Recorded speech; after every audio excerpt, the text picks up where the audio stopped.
Regardez un film, j'ai de très belles images à vous proposer, des images qui se méritent, on peut le dire. Nous sommes allés loin, très loin pour les tourner, au nord de Madagascar. Là-bas, si vous avez de la chance, vous pouvez rencontrer le plus grand poisson du monde. Les Malgaches l'appellent Maruquintana, la Voie lactée. Reportage Eva Sanchez et Mathieu Alonso. Ils ont parcouru des milliers de kilomètres pour nager quelques instants à ses côtés.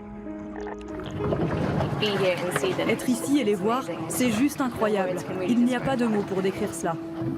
Quand on va dans l'eau, il y a plusieurs règles. La première, c'est de ne jamais sauter dans l'eau. La deuxième règle, et qui est de très loin la plus importante, c'est de ne jamais le toucher. Nous sommes dans le canal du Mozambique, au nord de Madagascar. Chaque année, les requins-baleines se retrouvent ici pour se nourrir d'un plancton abondant. Elle est là la bête. Donc on va essayer de s'approcher tout doucement. Ah, elle est là. C'est très beau parce qu'on le voit vraiment vertical en train de manger, d'aspirer l'eau à la surface.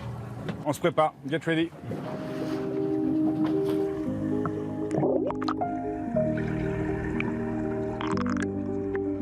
Calmement, dans un nuage de plancton, la palanquée avance.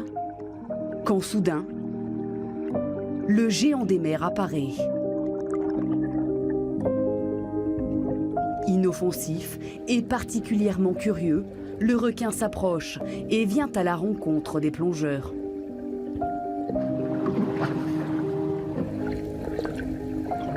Quand tu les vois arriver en face de toi, on sent que ce sont des créatures très douces. Mais ils sont si énormes que ton cœur s'arrête de battre quelques secondes. Durant plusieurs minutes, ce jeune requin de plus de 6 mètres tourne et observe ces étranges visiteurs. C'était vraiment un moment suspendu comme ça, vraiment irréel. Et certains requins-baleines sont quand même pas farouches, quoi. C'est vraiment un moment vraiment magique. L'un des requins les plus emblématiques à portée de palme, l'aventure attire de plus en plus de touristes.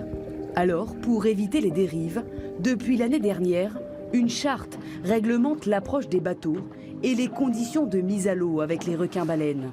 Il fallait mettre en place des règles. L'idée, c'est vraiment de pouvoir faire profiter de ce spectacle extraordinaire tout en respectant au maximum les animaux. Sensibiliser les plongeurs et les professionnels pour se tourner vers un tourisme responsable. Car depuis 2016, le plus grand poisson du monde vient allonger la liste des espèces de requins menacées de disparition. Stella Diamant est chercheuse en biologie marine. Il y a 3 ans, la jeune scientifique a lancé la première étude menée sur les requins-baleines à Madagascar. De plus en plus de gens viennent du monde entier pour voir le requin-baleine à Nosy-Be. Donc justement le fait de pouvoir justifier et prouver que le requin-baleine est un atout touristique et économique pour Madagascar, on espère que ça nous permettra de convaincre les autorités pour le protéger. Car les menaces sont nombreuses. Pollution, dérèglement climatique, trafic d'espèces protégées, l'avenir de ce requin préoccupe la communauté scientifique. Les requins-baleines sont ciblés par certaines pêcheries artisanales en Asie. Les pêcheurs veulent les capturer pour consommer leur chair et la revendre sur les marchés locaux. Nous, on a assisté ces dernières années à une diminution de l'abondance de ces animaux. Ah, il n'est pas loin là. Il est juste sous la surface. Ce jour-là, les chercheurs vont plonger en binôme. L'opération est délicate. Ils vont pratiquer une biopsie sur un jeune requin-baleine.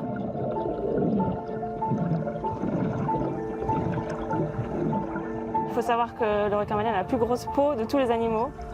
Ça va très vite, donc ça lui fait pas mal. Alimentation, génétique, détection de polluants, ces prélèvements de peau sont une mine d'or pour les chercheurs. Et là, on a un échantillon. Ces données permettront de mettre en place un plan de conservation efficace et adapté au contexte local.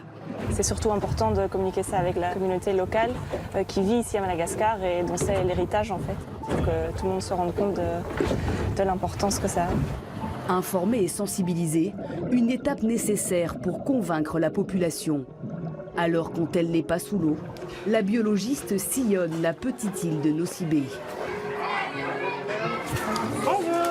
Et pour faire circuler son message, la scientifique mise sur la nouvelle génération.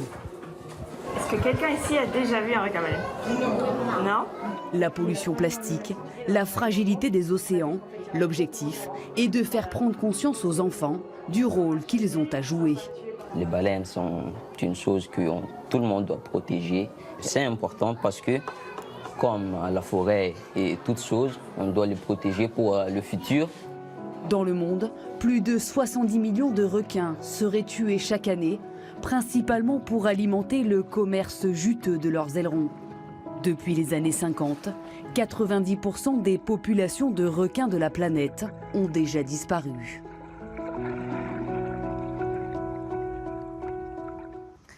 Il y a 20 ans, il nous a offert notre première victoire en Coupe du Monde. Zinedine Zidane a une nouvelle fois marqué l'histoire du football hier.